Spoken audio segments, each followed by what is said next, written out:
So guys, welcome to Celluloid, and here we discuss about cinema and support me with your subscribes, likes, comments and shares. വെറും 4 മാസം 2024 തുടങ്ങിയിട്ട് വെറും 4 മാസം ജാനുവരി, ഫെബ്രുവരി, March, April. മലയാള cinema എന്ന് പറയുന്നത് എന്താ പറയുക, ഞെട്ടിക്കുകയാണ് നമ്മളെ പ്രേക്ഷകരെ. ബാക്ക് ടു ബാക്ക് ഹിറ്റ്സ്, അത് എല്ലാ രീതിയിലും ക്രിട്ടിക്കലി ആണെങ്കിലും പ്രേക്ഷകരുടെ മനസ്സും പ്രൊഡ്യൂസേഴ്സിൻ്റെ പോക്കറ്റും നിറച്ചുകൊണ്ടാണ് മലയാള സിനിമ മുന്നേറുന്നത്. അത് 2023 അവസാനത്തിൽ ഉണ്ടായൊരു മാറ്റമാണത്. നേരിലൂടെ വർഷങ്ങൾക്ക് ശേഷം മലയാള സിനിമ തിരിച്ചു വന്നിരിക്കുകയാണ്. ഈവൻ മറ്റ് സംസ്ഥാനങ്ങളിൽ പോലും മലയാള സിനിമ അതിൻ്റെ ഒരു എന്താ പറയുക വിജയഗാഥ തെളിയിച്ചുകൊണ്ടിരിക്കുകയാണ്. അപ്പം എന്താണ് ആ ഒരു മാറ്റത്തിനുള്ളൊരു റീസൺ? എൻ്റെ റീസൺ എന്ന് പറയുന്നത് ക്രിയേറ്റേഴ്സ് പെർസ്പെക്റ്റീവ് മാറുന്നതാണ്. നമ്മൾ സ്ഥിരം കണ്ട് ശീലിച്ചിട്ടുള്ള സിനിമാ സങ്കല്പങ്ങൾ വിട്ട്, അല്ലെങ്കിൽ ഡിഫറെൻ്റ് ആയിട്ടുള്ള പെർസ്പെക്റ്റീവ്സ്, ഡിഫറെൻ്റ് ആയിട്ടുള്ള പരീക്ഷണങ്ങൾ ചെയ്യാൻ, ആ പരീക്ഷണങ്ങളുടെ ഭാഗമാവാൻ, പരീക്ഷണങ്ങൾ ചെയ്യാൻ സംവിധായകരും സ്ക്രിപ്റ്റ് റൈറ്റേഴ്സും പോലെയുള്ള ക്രിയേറ്റേഴ്സും ആ പരീക്ഷണങ്ങളുടെ ഭാഗമാവാൻ നടന്മാരും തയ്യാറാകുമ്പോഴാണ്. അതിനോടൊപ്പം തന്നെ പ്രേക്ഷകരുടെ ഒരു മാറ്റവും പെർസ്പെക്റ്റീവിലുള്ളൊരു മാറ്റവും സംഭവിക്കുമ്പോഴാണ്, ആ മാറ്റം ഉണ്ടാകുമ്പോഴാണ് മലയാള സിനിമ മാറുന്നത്. ആ മാറ്റമാണ് നമ്മളിന്ന് കണ്ടുകൊണ്ടിരിക്കുന്നത്. തുടർച്ചയായി പരാജയങ്ങൾ, വല്ലപ്പോഴും വല്ല വിജയങ്ങൾ മാത്രം സംഭവിച്ചുകൊണ്ടിരുന്ന മലയാള സിനിമയ്ക്ക് 2023 അവസാനം നേരിലൂടെ ഒരു വലിയൊരു വിജയമായിരുന്നു. അവിടെ നിന്നാണല്ലോ തുടക്കം. നമ്മൾ ഈ പറയുന്നൊരു ഇപ്പോൾ ഈ 2024 നമ്മൾ ഗോൾഡൻ എറ, മലയാള സിനിമയുടെ ഒരു സുവർണകാലം എന്ന് വാഴ്ത്തുന്ന ഒരു കാലഘട്ടത്തിൻ്റെ തുടക്കം ജിത്തു ജോസഫ് എന്നുള്ള ഡയറക്ടറിൻ്റെ എന്താ പറയുക കയ്യിൽ നിന്ന്. അത് ഒരു നടൻ എത്ര മോശമാണെങ്കിലും ക്രാഫ്റ്റ് ഉള്ളൊരു ഡയറക്ടർ മതി ആ നടനെ തിരിച്ചു കൊണ്ടുവരാൻ. അതാണ് ജിത്തു ജോസഫ് തെളിയിച്ചത്. ആ ഒരു കഥ പറച്ചിൽ രീതി, ആ ഒരു കുറ്റാന്വേഷണം രീതി, അതൊക്കെ ഒരു നേരെന്ന് പറയുന്നത് ഒരു രീതിയിൽ നോക്കുവാണെങ്കിൽ മലയാള സിനിമയ്ക്ക് ഒരു പുതുമയായിരുന്നു. നമ്മൾ എന്താ പറയുക, കുറേ കാലമായി മിസ് ചെയ്തിരുന്ന നമ്മുടെ മലയാളികളുടെ ഏറ്റവും പ്രിയപ്പെട്ട, അല്ലെങ്കിൽ സ്വകാര്യ അഹങ്കാരം എന്ന് പറയുന്ന മോഹൻലാലിൻ്റെ പെർഫോമൻസ് തിരിച്ചു കൊണ്ടുവന്നത് നേരിലൂടെയാണ്. അത് കഴിഞ്ഞ് എബ്രഹാം ഹൂസ്ലർ കണ്ടു. നിരന്തരം വ്യത്യസ്ത പരീക്ഷണങ്ങളിൽ ഏർപ്പെട്ടുകൊണ്ട് മലയാളികളെ ഞെട്ടിച്ചുകൊണ്ടിരിക്കുന്ന ആക്ടർ മമ്മൂട്ടി, അദ്ദേഹത്തിൻ്റെ ഒരു ഡിഫറെൻറ്റ് ടേക്ക് കണ്ടു എബ്രഹാം ഹൂസ്ലറിൽ. അതുപോലെ തന്നെ ബ്രഹ്മയുഗം, ഈ ത്രില്ലർ, അല്ലെങ്കിൽ എന്താ പറയുക ഒരു സൈക്കോളജിക്കൽ ത്രില്ലർ എന്ന് പറയുന്നൊരു സംഭവത്തെ ടോട്ടലി റീഡിഫൈൻ ചെയ്തൊരു സിനിമയാണ് ബ്രഹ്മയുഗം. Black and white.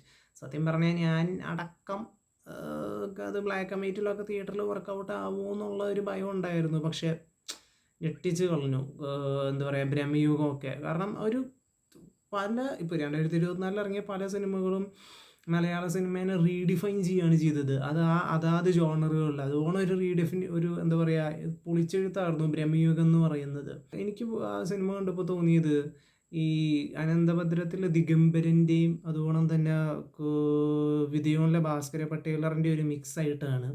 അതായത് ഒരു രീതിയിലും ജസ്റ്റിഫൈ ചെയ്യാൻ പറ്റാത്ത അത്രയും ഡെവിലിഷ് ആയിട്ടുള്ളൊരു ക്യാരക്ടറിനെ രാഹുൽ സദാശിവൻ എടുത്തു ആൻഡ് സൃഷ്ടിച്ചെടുത്തു. അതിനെ മമ്മൂട്ടി അത്രയും ബ്യൂട്ടിഫുള്ളായിട്ട് പോർട്രേ ചെയ്തു. ആൻഡ് പ്രേമലു, റോം കോം എന്ന് പറയുന്നൊരു സംഭവത്തെ ഇങ്ങനെയൊരു ജോണർ ഉണ്ട് എന്ന് ഒരു പക്ഷേ മലയാളികളെ വീണ്ടും ബോധ്യപ്പെടുത്തിയത് പ്രേമലു ആയിരിക്കും. സ്റ്റോറി ടെല്ലിങ്ങിലായാലും എല്ലാ രീതിയിലും പ്രേമലു ആ ഒരു ജോണറിൽ ഒരു പുതുമയാണ് കൊണ്ടുവന്നത്.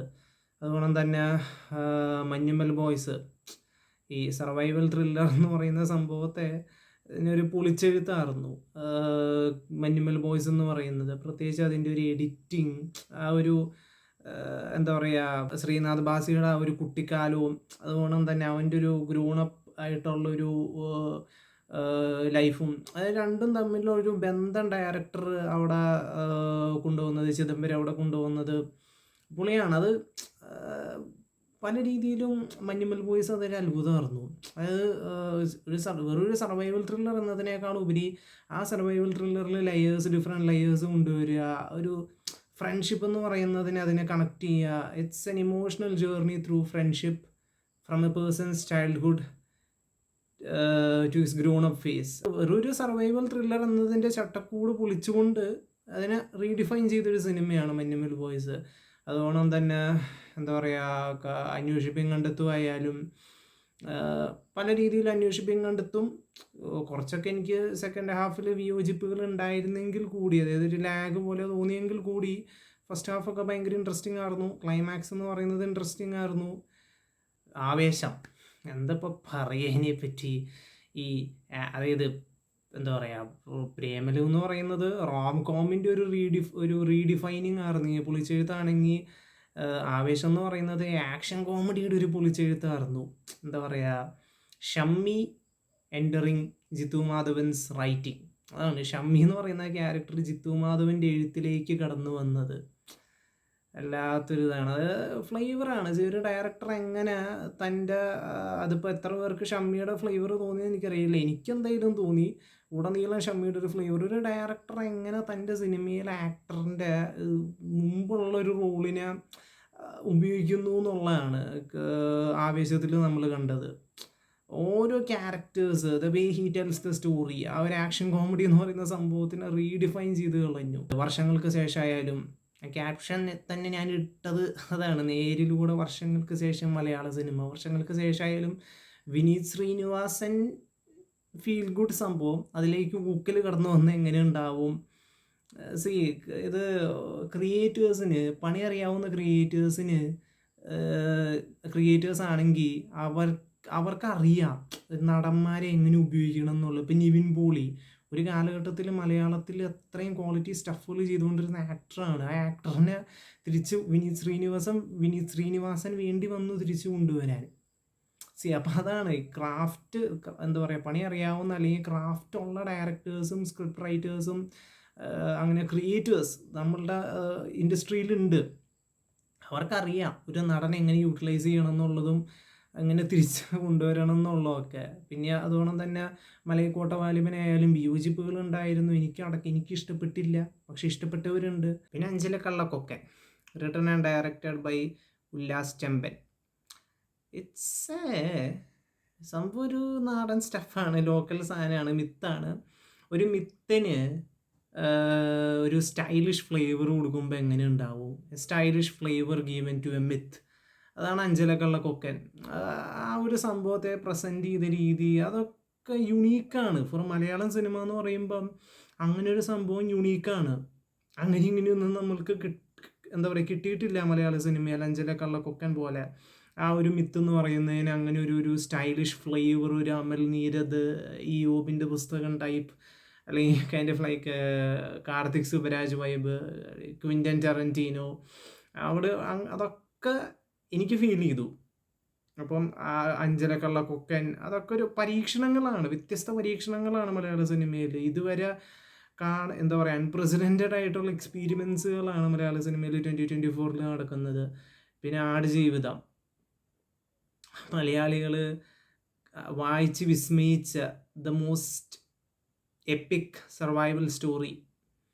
അതിൻ്റെ ഒരു വിഷ്വൽ എക്സ്പീരിയൻസ്, 16 വർഷത്തെ അധ്വാനം, ഒരു കഷ്ടപ്പാട് ബ്ലസ്സിയുടെ. And it was a masterpiece in theatres. ഒരു പക്ഷേ 2024 എന്ന് പറയുന്ന ഈ ഒരു ഗോൾഡൻ എറ ഓഫ് മലയാള സിനിമയെ പറ്റി പറയുമ്പം ആടുജീവിതത്തിനെ പറ്റി പറയാണ്ടത് പൂർത്തിയാവില്ല, അതൊരു പൂർണ്ണതയിലേക്ക് എത്തില്ല. അപ്പം അങ്ങനെ പല രീതിയിലും 2024 എന്ന് പറയുന്നത് ഒരു സിനിമ സ്നേഹിനെ സംബന്ധിച്ചിടത്തോളം ഒരത്ഭുതമാണ് 2024 എന്ന് പറയുന്നത് മലയാള സിനിമയ്ക്ക്.